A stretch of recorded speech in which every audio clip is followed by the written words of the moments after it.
Not a slouch. That's exactly what they are. There are no slouches. They're a proper solid team. That they are. They're going to ban out the VODS to kick us off in this pick and ban. G2 going to get rid of the Talia to start off their rotations. And you expect to see normal bans here. Nocturne, Aatrox, Zoe are all picks that both of these teams can utilize. Absolutely. And I love Blanc ban there is a bit surprising, but PerkZ has had some standout performances. PerkZ obviously being G2's kind of superstar player. And he is a pretty scary guy. He even stole Baron, I believe, on that LeBlanc pick. Against H2K, one of the reasons that G2 are still in that fight for first place. You know, what I was saying had a certain amount of oomph to it until you added that part in, and I think it sounds a bit less impressive when you say I was against H2K. But it was still a good steal. Like, it was the last guy remaining in the fight. He was absolutely just yeah, it was impressive. But either way, going on to the draft here, Carly being banned is... not surprising, but I would say disappointing because I think she's a fun champion to watch, especially in the hands of PerkZ if G2 were to have gotten her, which they won't, but either way. Just going to be a Ryze first pick. This is an interesting one as well in the current meta where you're having more of these games going a bit later here and more of like an old meta, so to speak, that we'll see more in the spring split. Ryze is a very safe laner. And we talked about utility AD carries for Hjärnan. The VODS and the Ashe are the two key utility AD carries. He gets his hands on the Ashe. But Wadid back on Tahm Kench's duty. He can go just save his teammate in the bottom lane. And once again, G2 have that safe bottom lane they need. Yep, and Ashe's vulnerabilities not having much escape. In fact, having zero escape, zero mobility, having Tahm Kench will help. One of the most popular AD carries in the LCK right now. In their playoffs, she's seeing a huge amount of play. So no surprise, it fits G2, and just as a pick itself, it's very good. And Steeelback getting his signature Ezreal. Now, Steeelback is a player who, towards the beginning of this split, we had a bit of question marks around him because he wasn't performing 100%, but his recent form has really been, honestly, phenomenal. He's been absolutely solid, and it's come off the back of his picks on Ez and on Lucian. So the fact that this has been locked in right here should be absolutely zero surprise, and also a good omen if you're a Giants fan. You can say it's a good omen, but then he's 7-2 on it. Sorry, 7 games, won 2 of them across the course of the split. So it's like a... Well, I'm saying recent sorts. form. I'm saying recent form. Okay, let me have a look at his... Oh, no, yeah, he's won his last 2 Ezreal games. Well, there you go. One was against Misfits and one was against Roccat. So good omen for Giants indeed. Sejuani is the final pick for G2 in this first rotation. That will go to Jankos. And now we're going to battle through that second rotation of bans. It's Trundle, Kindred, taken away by G2, and Yasuo and Camille removed by Giants. A lot of focus on the jungle pool here, which... For me, I'm expecting Djoko now to pick up the Gragas. That is probably, as far as just tier list goes, kind of like the next best jungler here, but also something that Djoko has played a fair amount of, often opting into the Runic Echoes Gragas as opposed to the full tank Gragas, which I personally like to see. We've even seen legit full AP Gragas in professional play. It was played in LCK as well. I believe Spirit played it, and I was hoping to see it last game, or maybe it was the first game when Xerxes played, but sadly it did not happen. And a hover here of Zoe, which would be, oh, maybe the Olaf. All right, nice. Okay, so that's not going to be the Gragas in the old Jangle. We're going to see the Olaf instead. Is it going to be Olaf jungle? Because there's always a possibility of Olaf top.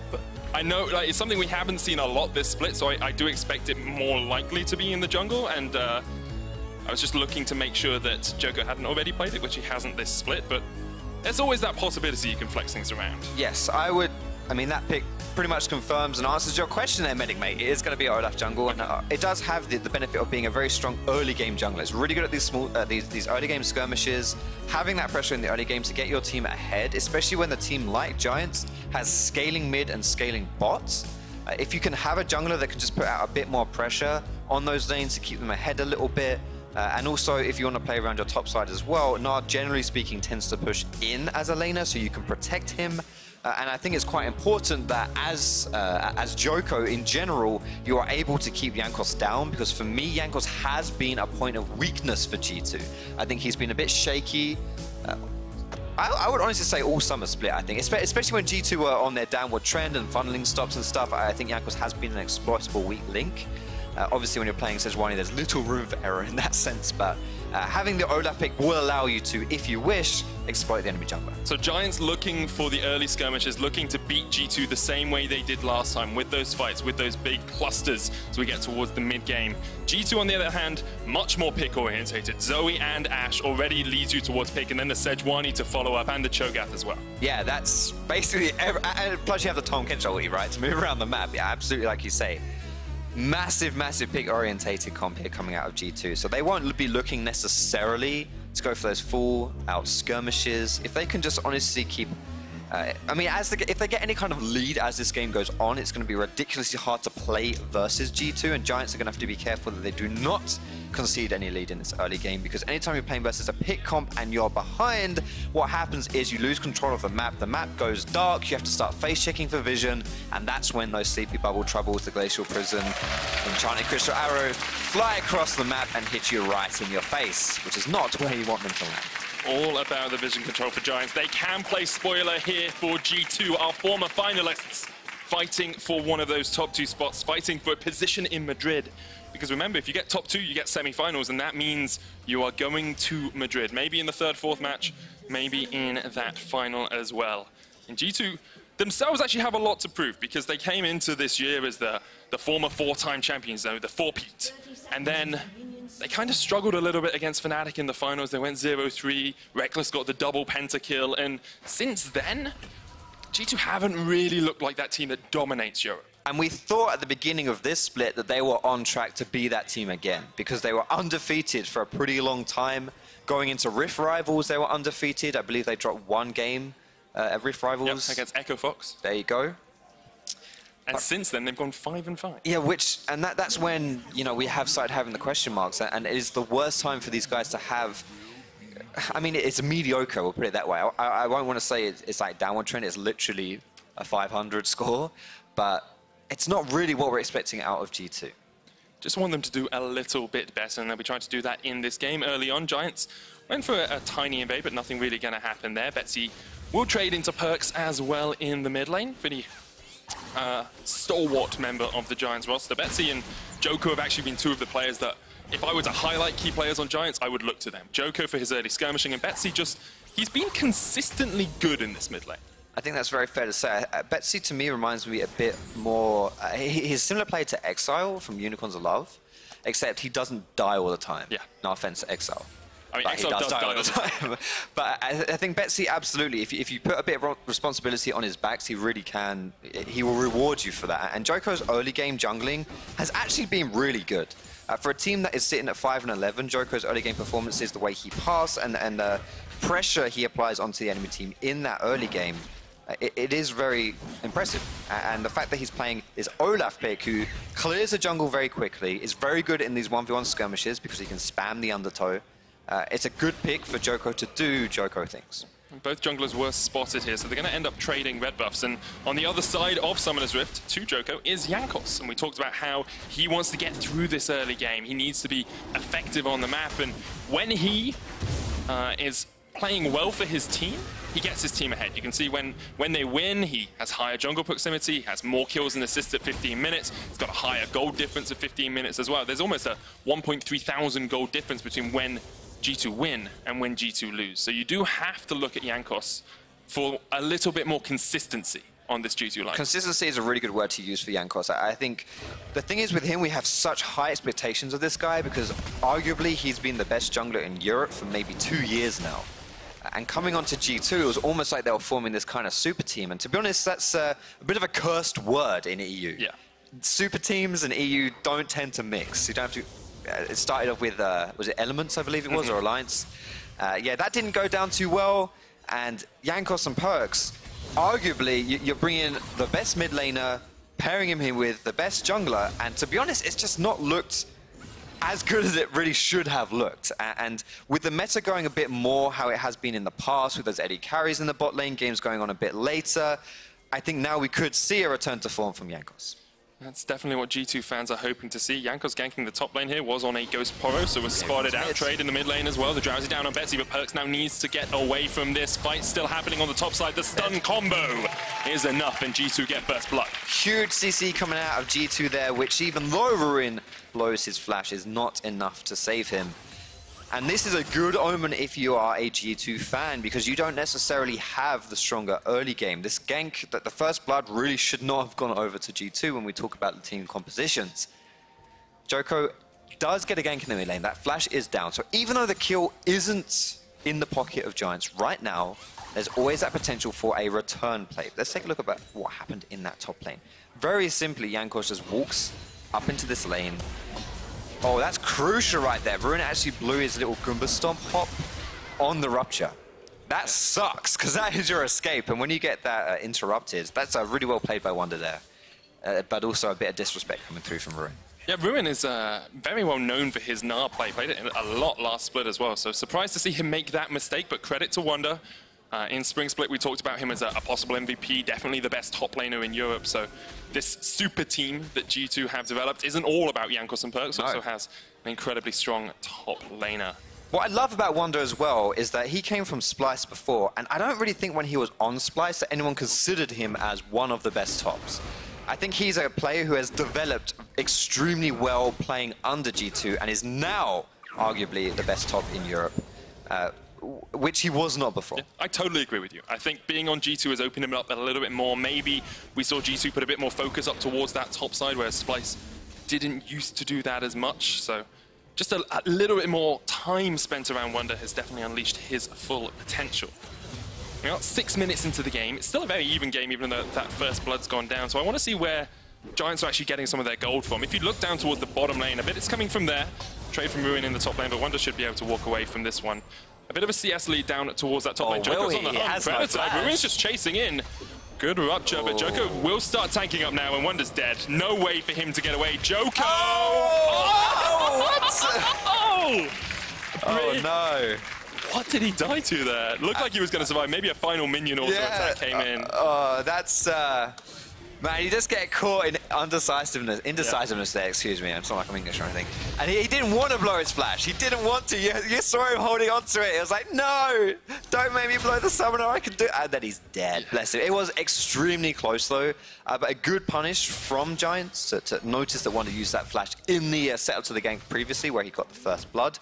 Let's see it again. So Ruin hits the level 6 before Wunder, and that's crucial because it means he can go all in on this fight, on this trade. That drops Wunder down to really low health, enabling Djoko to then go for this dive. But at that point, that's when you should flash. Before that third tower hit potentially is coming through onto you. Yep. But again, I think he's so close to getting outside tower range, he's like, no, I don't need to flash, and then doesn't... It'll just... it happens so fast, but he does go down in the end. That's the moment your top laner in solo queue just question mark pings. Yeah. Oh, come on.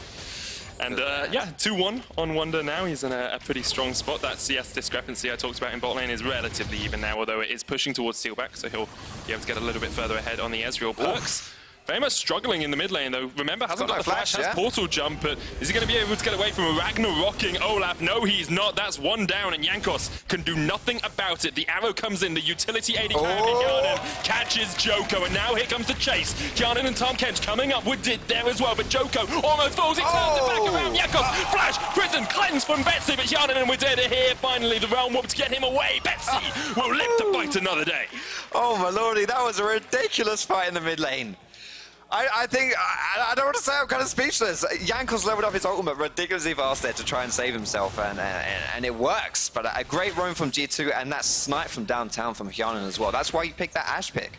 You fire the arrow into the mid lane, and she get a return kill there as well. And it all starts, though, with actually a really good play by Giants. Betsy's playing so far under PerkZ's tower. Look at how he chunks him here, legit right under the tower. And this sets it up so easily for Djoko. A bit of hesitation here, honestly, makes this play go a little bit less clean than it should do, because it gives time for Jankos to get in, it gives time for G2's bot lane to also roam up and do their thing. But just a really good snipe. There's not really much more to say about that one. And then it's just so close. It's so close here. It really was a game of inches right there. And Betsy also surviving on 0 health. It was, I mean, that was exciting. See, this is why you take Hail of Blades Tahm Kench. Right. Because you get the extra auto attack speed, so you can insta-devour. That's fair. Or you can just take a knife. That's true as well. And not screw your team over and get reported for trolling. Hail of Blades is really good. Yeah, it actually is. Especially since on 8.16, the Devour is better on the opposition than it is on teammates. So you might as well get it up as often as possible. But it is until Spellbook before we did this game, so Not going to see that exciting summoner at all. Still, pretty even game coming into the 10-minute mark here at Foxdrop. Yes, we are. What do you want to talk about? Because I've talked a lot about what I want to talk about. Does it have to be League of Legends related? No, we can talk about whatever we want. What else They can't mute us, come on. Well, I think it actually is in their power. That's true, actually. But you know what? I will talk about League of Legends, as I've been humbly invited here to do just that. I've got to earn my paycheck at the end of the day, or they won't feed me. Although I've already eaten, so that's not really a problem. You're fine. But no, for me, what I am looking at this game, Mr. Medic, Dr. Medic, if I will, is I want to see what... I'm always looking at PerkZ specifically, just as a player. Whenever he's on G2, well, which is all the time, but whenever he is playing, he's always a player that makes games exciting, because you look at him and he has the skill set and the capabilities to absolutely pop off on games, but then when you put him on a playmaker like the Zoe, it's really exciting to watch. But we're going to find the bot lane here. Yeah, Nuke's not in the best of positions. Glacial Fisher comes out as well. Jankos there. The prison connects from long range, and that's one. Djoko now comes in, trying to turn onto Hjärnan and Wadid, but the Abyssal Voyage will get them to safety. Is Jankos going to be able to get out of this difficult spot? I don't think so. Kill will be given across to Betsy, who gets it in the end. Double buffs as well for Betsy, and this should be the Dragon if Giants want to go for this one. They could go for Tower as well. Yeah, he looks like he might be trying to scout out, see if there's anything going there. I mean, if you go for the Dragon here, it's kind of an investment into the future. If you go for the Tower, that's obviously something right now, which, you know, that's... Yeah, you may as well get the same thing that you can get right now, and getting that first blood tower, they may try and go for both. Be a bit greedy, honestly, but they may try and go for it. And first blood tower in the pockets of Giants, we have seen when they win, it's off of good early games. A lot of times when these teams who aren't quite in the playoffs, when they find success, Giants being one of these teams, it's when they have these solid early games and they're able to snowball off of that. But when they don't find success, it's because and their weakness as a team lies in their strategy. Well, what happens when they actually have a really bad early game? And that gets exploited, and then they fall down in the standings. But Giants, they're up ahead, 1.5k gold, not too shabby, and with a scaling million like Ryze, and that is as well looking for that 2-item spike. It's pretty good news. They're in a very good spot for those mid-game team fights if they want them. Let's have another look at how this fight started off, because I thought Nukesalot was just going to go down and G2 would get out. Yeah, and this is another downside not having Halo Blade's tongue. You can't devour him quickly enough. But Jankos, he's the first person to get into this play out of the two junglers. But this is the strength that you're seeing of Olaf as well, because Olaf just runs at people. Basically what he's doing now, just flashes the legitimately runs at people. It doesn't matter if you're good at utility AD carries if you're dead. Well, if you don't have a tower, then I guess that he genuinely, he couldn't have timed that better. I'm talking about how he genuinely just runs people down, and he flashed over the wall to do it. That is the most extreme example of what I was saying. I think that's the most bro-laugh play I've ever seen in my life. I'm just going, mate. Yeah. I'm just going. Come on. I respect that. Come on. I absolutely respect that. And too many times when we see Olaf picks kind of fail, it's because they don't have this early game pressure. Right now, Djoko is sitting on a juicy 100% kill participation. Let's see the incredible mechanics that went through here. Flash! He threw the Q towards him. The jet genuinely just flashes the wall. It's a phenomenal play right there. What an eSports gamer. It's a next level eSports game with a hyphen. Yes, and a capital S. Gamer. Fantastic. Indeed. Okay, let's take a quick stock of the situation, because it is a lead for Giants in the early game. We said if they fell behind, the game was pretty much doomed. I thought after the first blood happened, it could have been, but now Giants are actually still in the lead. They have a good position. They got the tower down towards the bottom side. They got themselves a Mountain Drake. They are going to lose Rift Herald, which does give a tower or a little bit of chunk damage onto a tower back to G2. But if I'm a Giants fan, I'm very happy with how this early game's gone. Yeah, absolutely. You can't be sour about it. And even though a lot of the pressure is on the early game just for Giants to find success, I would say that's not necessarily because of their comp, but just because of their playstyle as a team. But Jankos here is going to get caught out. He's also going to be sent to the Shadow Realm. Djoko, is that where you go?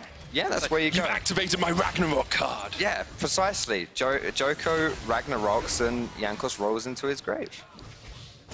Thank you. That was very good. It wasn't, but that's I have pretty low standards, let's be honest. That's why you cast with me, mate. No one else would take me. Oh no! Oh. I've already joked that. Well, I think I'm already joking. Yeah, probably. Maybe we should page QuickShot. QuickShot, if you're listening, please say that's not true.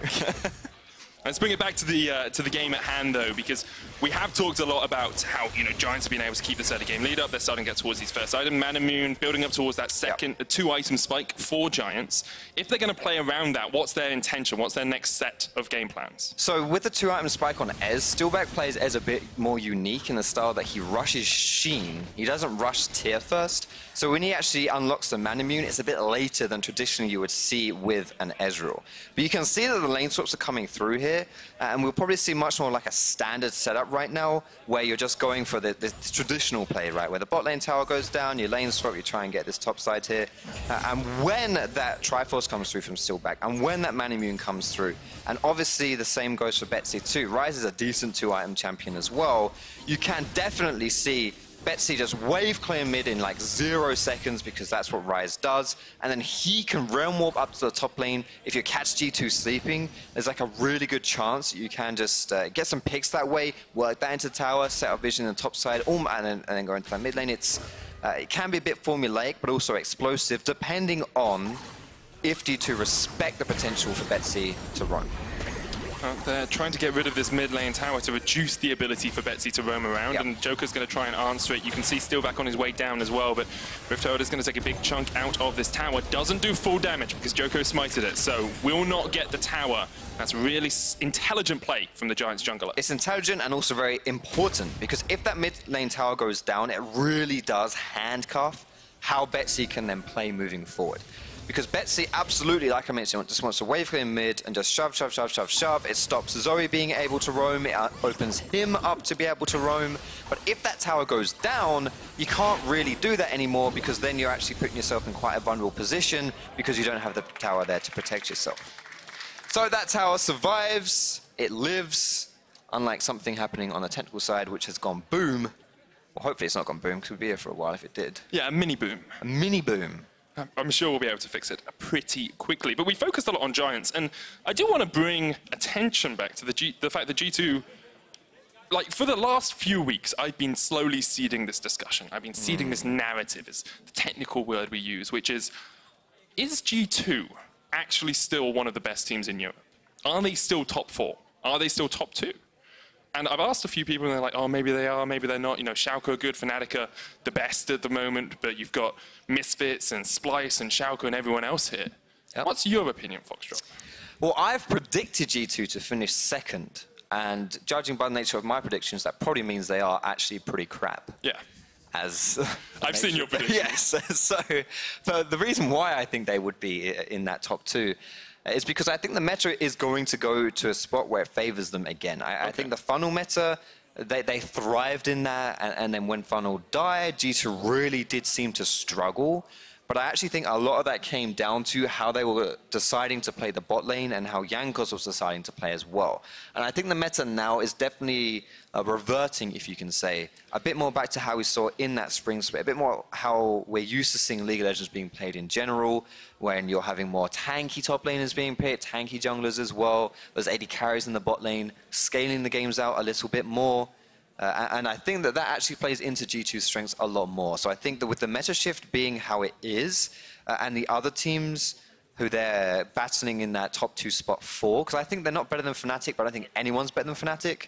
You know, you've got Misfits, you've got Schalke, like you mentioned as well. I don't think I think Misfits have problems, and I don't think they're going to fix them in time for playoffs. Yeah. Maybe during playoffs, but I think I don't think they're a top 2 team right now. And Schalke, there's just a little sign that I don't think rolls with me. See, I agree with that. It hasn't been amazing. Wunder's going to try and start the fight here in the mid lane as we get back onto the game. Cleanse and flash from Betsy. Glacial Prism misses. Jankos there. Wadid jumps across the wall, but he hasn't got the Halo Blade, so he can't get enough damage down. Eventually, Betsy will fall. Wadid's the one to get it. And G2 find a pick in the mid lane. Not only will Betsy fall, but there should be that mid tower as well, which was chunked down previously by the Rift Herald. And if you can open that mid lane down, like I mentioned, it really does stall out Giants' ability to roam and hinder them heavily. PerkZ and Jankos are working into that mid lane here. And I want to see now... Oh, blimey. I don't think they can dive this Djoko. But Djoko is trying to defend with his life. He might have gone too far forward. Yeah, Djoko's not in the best of spots at all. Shut down 4 and 3 now, giving those kills across towards PerkZ as well. The tower's going to fall, and G2 will equalize the gold score coming up towards that 17-minute mark. When I said I didn't think they could dive Djoko, I meant asterisk Djoko doesn't walk up to them and suicide. Yeah, that's what I was getting at there. But you know what? That's a classic solo queue move though. When you've lost something, you try so hard to defend it, you just lose even more. Because you can't defend it. But yeah, here we go. This is how it all starts off. And G2, we talked about the pick comp that they have. Really good setup here. Wunder with that righteous glory. There's just no way. I mean, it's not even like G2 played this particularly cleanly. Honestly, they kind of whiffed a lot of key stuff. They missed a few skill shots. But they still just get the kill because there's too much to throw, everything and the kitchen sink. And here comes Wunder for a return gank. Yeah, once again, fighting it towards this mid lane, just trying to keep PerkZ's lane in the best spot possible. Get that consistent carry ahead for your team. I mean, Wunder got a big advantage with those couple of kills early on, has that Righteous Glory, has the Ninja Tabi on him as well. There's a lot of physical damage coming out from Giant, so Ninja Tabi, a very good pick for him. And this is also, talking about good picks, why Ashe is a decent pick into the meta right now, because you can kind of leave her alone a little bit. She's not good at protecting herself. You will have to make sure she doesn't die when she's by herself. But just stylistically, she's not a champion that you need to funnel all your resources into. She will be useful, even if she's not the center of your attention. So that means you can then put resources into champions like the Zoe, into players like PerkZ, who, like you mentioned, are those consistent carries and are the stars of your team. That's exactly what G2 are trying to do. Giants, on the other hand, have a lot of their damage, a lot of their early gold funneled into Djoko, sitting on 4 kills on the Olaf, has the Black Cleaver completed as well. But you can see it's only about 100 gold ahead of Jankos at the moment. Interesting to see Steeelback 600 gold in advantage over Hjärnan, mostly because of that Kleptomancy you would expect, but 20 extra CS as well for him. You highlighted him before the game even started, and I thought, Steeelback sometimes plays really well, but you talked specifically about his Ezreal, and he's showing up once again. At recent form, he has turned a page on his Ezreal book. The first page was pretty ugly. Yeah. And very lots of L's and lots of red colors. But now it's looking pretty decent, and I think what's great about Steeelback on Ez, as we probably won't get to talk about this right now. Tahm Kench's going to ult in here. It's just for the dragon. The Ashe arrow comes out as well. That is actually spicy, if you saw that. And this is what I was thinking about when I saw a TP on the Ashe as well, but you can do it with Tahm Kench. You can fire your arrow from downtown, TP in or Abyssal Voyage in with the Tahm Kench, and then you arrive, and right behind you comes your Ashe ult. It's the old school Ashe mid, where you just arrow and then teleport to the tower straight away. I really hope we see that work in this game. We almost saw it right there. We need a name for it if we're gonna. Oh man, that's a lot of power and responsibility to give to us. I think we should do that. I think we do it. You think so? Yeah. I'm not very good with names. Remember that, like, Quickshot and Deficio, the last time they thought of a name was the Molotov Baguette. And it was for something that Soaz did. I can't remember what the ability or something. Soaz is chucking something in. It's like, oh, it's a Molotov Baguette. So we have the power to name things, and Giants have the power to start up this Baron straight away. Tahm Kench on his way as well. They will stop because the ward was placed in the back of the pit. No control ward for them. Ruin trading into Wunder here has finished that Wit's End and has the Black Cleaver, so it's doing a lot of damage to this Cho'Gath, just trading into him. Gonna go towards the mini pretty soon, and then he'll get that extra range advantage. Wunder's gonna fall before PerkZ can even get there. Dodges to the side from Ruin, as well as he misses the Battlestar. PerkZ on the chase, the sleep connects, and this should be a kill for PerkZ. Battlestar comes out. Ruin still alive. Good night, sweet prince, you say, but Ruin is going to live for another day for now, at least. Jankos on his way. Ruin looking for the E, looking for the jump across prison from downtown, and Ruin is not in the best of spots. But why are you recalling Giants? They just spent 3 people into that bot lane. You have to get at least something out of it. As it stands, all they get are recalls, which is not an optimal result out of drawing 3 people into that bot lane. I really think they could have got that mid tower in that scenario, but at the same time, maybe a bit of miscommunication here from Giants as well. And one of the reasons why they're not quite able to reach into that playoffs is little things like this. Yeah. There's often not a lot of huge differences between teams, and it's just lots of small things that make a big difference, right? And Ruin able to get that solo kill, able to draw 2 other members of G2 down to his lane in the bot lane, but Giants not able to do anything from it. And Betsy, oh my lordy, Ryze is just, I don't know how to describe Ryze. What's the word you would use to describe Ryze, medic? Frustrating? Frustrating. deceptive. Deceptive. Like, sometimes I watch a Ryze and my eye's dead, and then he just like, no, I've got shields, I've got rune prison, way. That's very fair. That was a good description. I think spaghetti is a good one as well, because his auto attacks look like just little lightning bolts of spaghetti. I've never thought about that. That's fair. It's my spaghetti noise, by the way. Yes, is that noises? like? Every type of pasta has a noise. What does linguine sound like? Do you even know what linguine is? Yeah, of course I do. I've watched Ratatouille. Okay? I was in doubt until you said that. I can believe that. You know what? The word I would use to describe Ryze is vile. He's a vile champion. Okay. But right now, the lead that Giants has accrued is not in that territory. A 900 gold lead is not a vile, disgusting, deceptive, or frustrating lead for G2. And what a lot of the gold from Giants has boiled down to is the pocket Olaf, who has itemized into what we see a lot of nowadays. I was talking about this on the, I don't know if this is even in rehearsals or what, but I remember saying backstage, this. Was it backstage? Yes. Okay. I was mentioning this, the Cinderhulk Stone Plates combo. Need to be a bit careful here. Djoko 8, Yes, Sleepy Trouble Bubble. The root comes out onto Jankos as well, and Betsy will escape. Gnar still pushing in that bottom lane, has the teleport if he wants to join this fight. But that's absolutely, that's perfect. G2 want to force against the grouped up squad of Giants. And the fact that one of the biggest engaged tools from G2, which is that Sejuani ultimate, is sort of wasted there. Yeah. It's a really huge deal, and means that Giants and Ruin specifically can just stay in this bot lane, go for that split push even more, and that's plays right into Giants' pocket. But the point I was going to make before is this Cinderhulk Stone Plate combo that we see all the time nowadays. Trundles build it, Skarners build it, Gragas builds it, Sejuani builds it, or everyone builds it on the jungle now. As a jungle main, it makes me weep because it ain't fun. It's boring. Do you not like winning games? Well, yeah. If I was a pro player, I guess I would be okay with it. But as it stands as a lolly D3 pleb, I am not okay with it. The thing is, right, I support mained through the Ardent Sensor meta, so I totally understand where you're coming from. Well, were you going to say I did not enjoy that meta at all. I play Thresh and I play Alistair and, you know, these guys that like to attack people, not these guys that like to shield people and stand. I don't think there is a less respected demographic in League than Ardent abusers back then. That's true. That's true. Betsy's going to be able to escape Jankos and gets himself to safety. That is cheeky. And Giants still pushing G2 to their very limit here. G2 have made a couple of plays, but it hasn't worked out for them. But I want to give huge credits actually to Giants and Betsy specifically, because G2 have really focused him. They put a lot of stuff towards him, and he's only been caught out once. And that was pretty close in itself. Like, Betsy is actually doing a really good job of absorbing all this pressure from G2, but not actually conceding a lot of it. I did compare him to Exile in his playstyle capabilities. This is the point where Exile would be about 0 and 6 in the game. But Betsy, only that one death. And I think that he's really able... There's such a facet to your team if you can have someone that takes a lot of pressure but doesn't fold.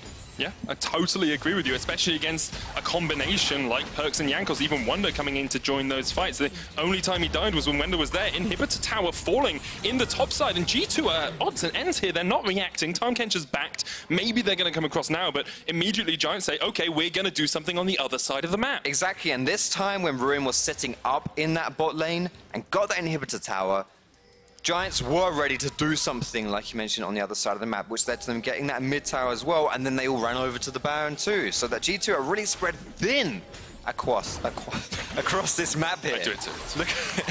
Looking like a piece of stretched out linguine, if I may.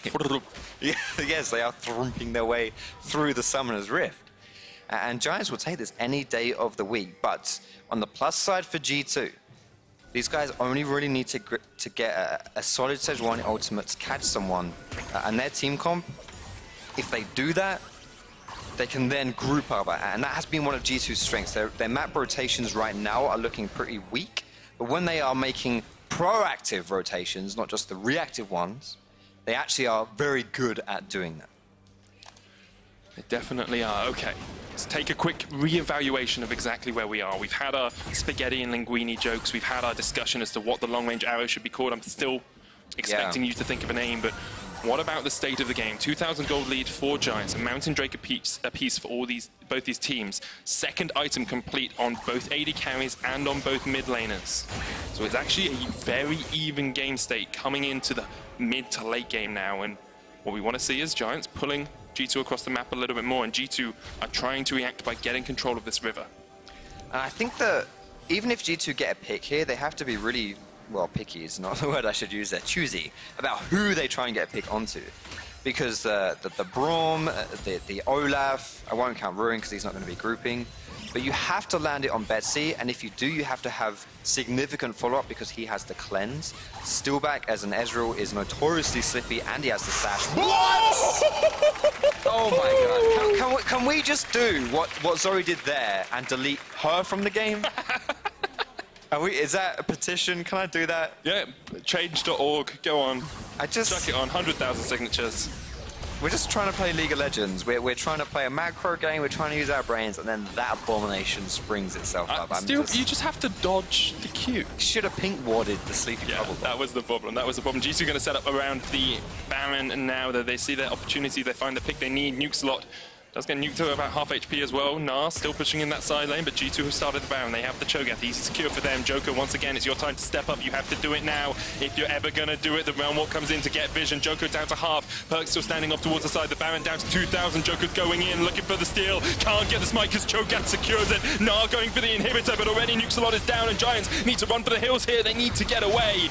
G2 going to use the enhanced recalls. Let's look at that inhibitor, though, in the top side. Let's look at the Gnar. The sleep does connect. Betsy's still alive. Turns it back onto PerkZ, but the cleanse away. The paddle. It's going to be enough with the final auto in. Inhibitor falls down towards the bottom side as well, so Giants get something out of it. But Ruin is being chased down by Wunder and Hjärnan. Perpetually slowed. Flashes away. The boomerang gets hit with a volley right at the end of that. Still going to be able to get away. Boomerang, rupture, Ruin! Goomba stomps his way to safety, but the rest of G2 are pushing in that middle lane.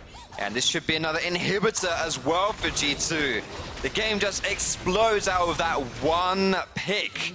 Able to pick up the Baron, and obviously inhibitor more objectives here as well. Ruin is doing his best to salvage things in this game, but Giants, oh man, they're looking rough right now. They definitely are. Steeelback with his first death in the last 3 games on Ezreal. Whoa. It's a shame for him. I don't think that should even count, really. Can we just get stats to just ignore that? Just erase it. Like, the amount of things stats would erase if they could. Trust me, it would have happened a lot of times. Would funnel never have happened? Funnel would have never happened. We would never have had a Rammus mid lane last split. Right, or Heimerdinger jungle, I think we had at one point as well. But in this game, the only things getting erased are the Giants members and that inhibitor in the mid lane. Giants did manage to get an inhibitor of their own, so it was a more even trade than it could have been. But it feels like the turning of the tide. It feels like G2 finally stepping up in this matchup.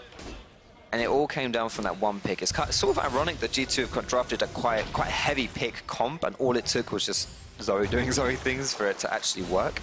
But now G2 is most likely going to position to the bot lane, as I say that. Yeah, Betsy needs to try and escape here, but there's not really anywhere he can go. He's down, Jankos gets him, no vision for Betsy, and G2 find another pick and will play towards this bottom side. Well, I mentioned before that Betsy had done a really good job this game of absorbing the pressure and escaping G2's attempts to kill him. To be honest, wasn't a good example. That was not a good example, but he should have known better there, because just purely, you know that most likely G2 is going to go towards that bot side. There's no reason for them to be top side because there's no real objective for them to push into. And by pushing bot, you also achieve not only a push, you know what?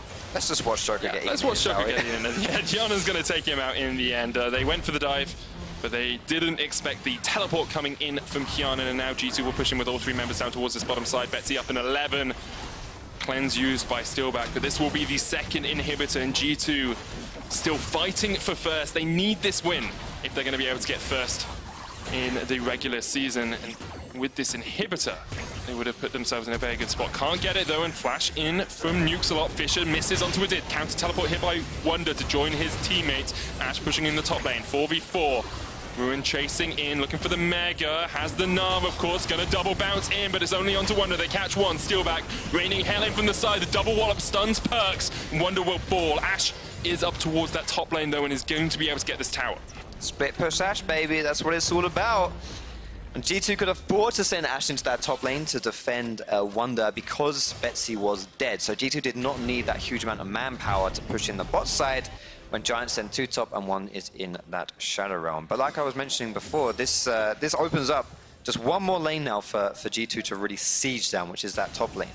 And before, and why I was critical of Betsy's death, is because if you don't have the Baron up on the top side, you know that G2 is most likely going to posture into the bot side instead, culminating to this play. An instant cleanse from Wadid stops him from being slowed down here. But Giants are actually pretty strong in this scenario if you can just get Ruin auto-attacking people. Because he has that build where he's got the cleaver into the wit's end. Even the tanky members of G2 actually aren't that tanky versus a mini Gnar who's itemized the way that Ruin has built. So he has a lot of damage, and yeah, you can see what happens there.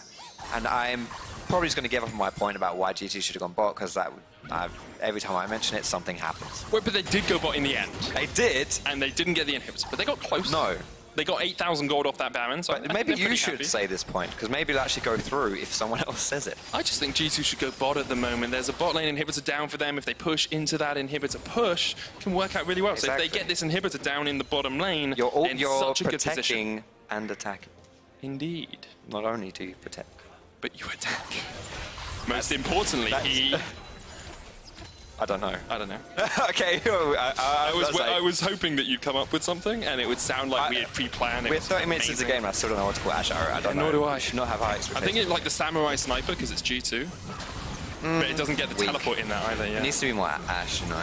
Ashe, yeah, I don't know. Big flank coming in here from G2 as they push forward this inhibitor. Sleep did land onto Betsy. G2 continue to force in. Great Glacial Fisher, but the prison lands onto Nukes a lot. Jump in from Ruin. The Gnar, 3 members, but Hjärnan is still alive, and he can do work on these AD carries. 1 down. The Sleep lands as well, but Djoko will be unstoppable for the moment. G2 could try and push in here, or they could reset. They do have super minions pushing in mid and that bottom lane now.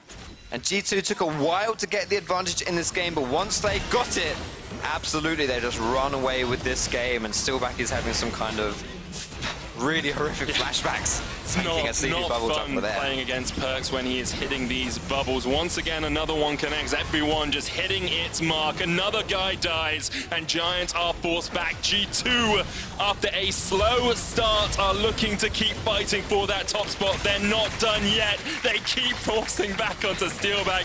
He's done for. Hjärnan just 2v1ing. They're on the fountain. He's still killing them. Who cares what patch it is? G2 still fighting for the top spot here in the EU LCS.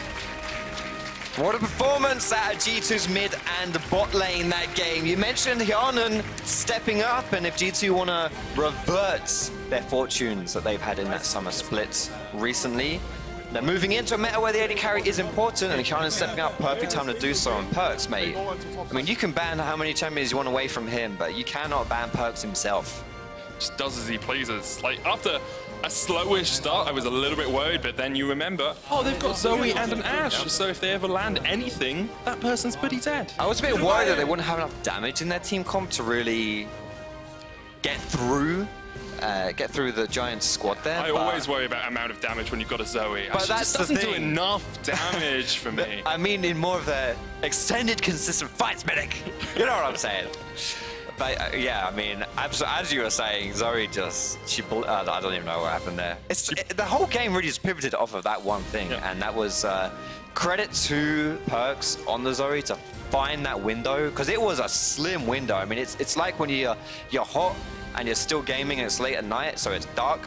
So you open the window, but you don't want the moths going through, so That's you're just true, creepy little sneaky deaky, just a tiny little window. Somehow the moth still found its way through, as it always does. And there it is. G2 honestly had a decent lead in this game for, well, as you can see, the majority of the game. And then G2 just ran away with it. Yeah, great stuff from Hjärnan as well. 30,000 damage from him on that Ashe. Once again, stepping up to the plate. I'm really liking what I'm seeing from this G2 roster. And when you talked about how the meta shift would favor them, how they were probably still one of the top 2 teams in Europe, this is the sort of thing that we were looking at. They can play more methodically, they can play slower, they can play through their bot lane if they need to, they can play through top lane if they need to, they can play through PerkZ if they need to. They have all these different options, and it means that they are still challenging for that first spot. We're going to have another look at exactly how G2 actually ended this game, and it was, after that 30-minute fight, it was really just a matter of time. And at this point, G2 is just way too tanky, really. I mean, when you have like Jankos, you have Wunder, you have Wadid here, there's too much damage to get through onto the G2 squad, and Giants had a lot of their early success on Djoko, don't forget. So a lot of the gold was onto him,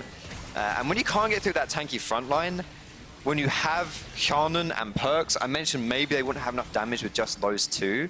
Not really hyper carries in team fights, but I mean... Yeah, Hjärnan's killing people on the Nexus. Hjärnan, yeah, Hjärnan is fountain diving. Yeah. PerkZ is one-shotting people.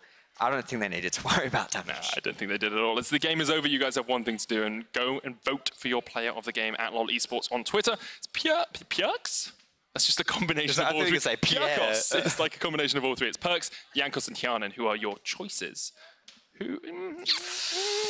I think it's close, but I mean, PerkZ kind of won the game with that one pick. Yeah, he did, but I really want to give it to Hjärnan. I think Hjärnan is in a good shout. Good job. Well, he's in a good shout for it. Yeah, in spring, we got to see G2 in Copenhagen, and this time we're going to Madrid for the EU LCS finals the 8th and 9th of September. So get your tickets for the event over at eu.lolesports.com/Madrid. With only one R, not as many as I said. You can also check out viewing parties across Europe at www.leagueoflegendsincinemas.com. That's all one word in the middle. So, League of Legends in cinemas. All together. But the dot isn't a word, that's no, just a dot. The dot is actually just a dot. Or a full stop, or a point, however you want to say, or a period if you're American. Coming up next, Fnatic with Vectless on their lineup look to take a big step in that first place race with a win against Roccat. But before that, let's hear from Law and G2's jungler. Thank you very much, Medic. G2 here opening the week with a win against Giant. Now, Jankos, the last time you played Giants, you lost. So what was different this time?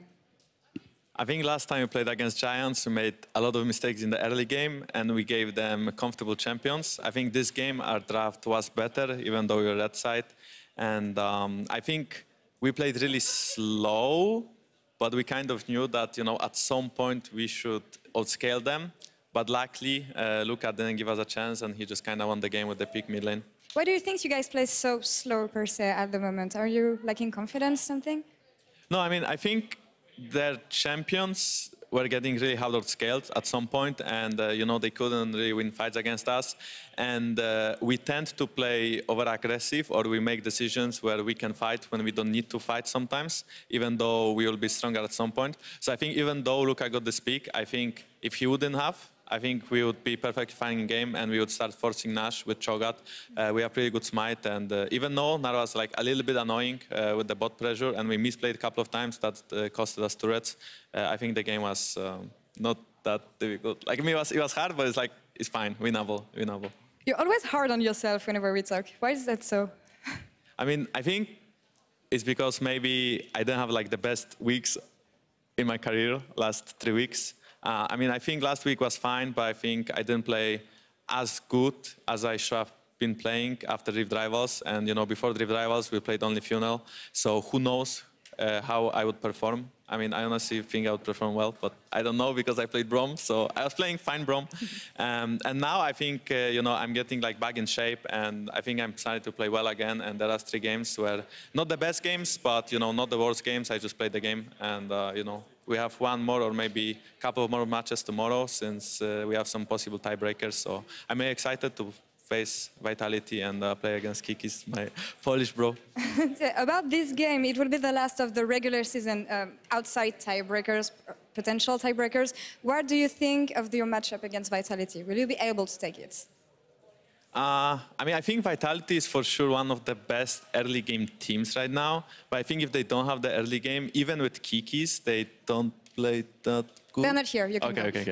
So even with Kikis, they are not playing, you know, that good when it comes to macro and how they can play the game after mid-late game. I also think Schalke is really strong, and Vitality did struggle against Schalke. But I think we can beat Vitality for sure, even though it's going to be a tough game. Well, I wish you good luck on this one, and that's a story for another day. But for the moment, we're going to take a short break. When we come back, it's going to be Roccat versus Fnatic. Don't go anywhere.